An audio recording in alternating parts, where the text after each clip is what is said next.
ఇటు ఎక్స్ వేదికగా కాంగ్రెస్ పై విరుచుకుపడ్డారు మాజీ మంత్రి హరీష్ రావు. బీఆర్ఎస్ పార్టీ నాయకులు, కార్యకర్తలు సోషల్ మీడియా వారియర్స్ పై కక్ష సాధింపు చర్యలు మానుకోవాలని కాంగ్రెస్ ప్రభుత్వాన్ని హెచ్చరిస్తున్నామన్నారు.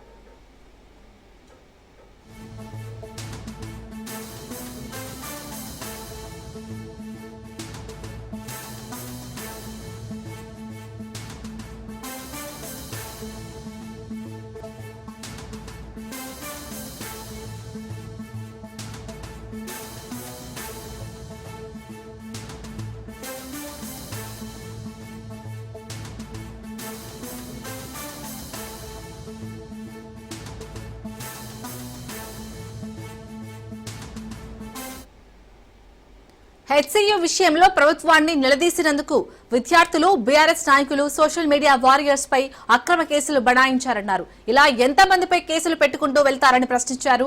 ప్రభుత్వ వైఫల్యాలను ప్రశ్నిస్తే అరెస్టులు చేస్తారా? ఇదెక్కడి ప్రజాస్వామ్యం? ఇదేనా ఇందిరమ్మ రాజ్యం అంటూ హరీష్ రావు ఆగ్రహం వ్యక్తం చేశారు.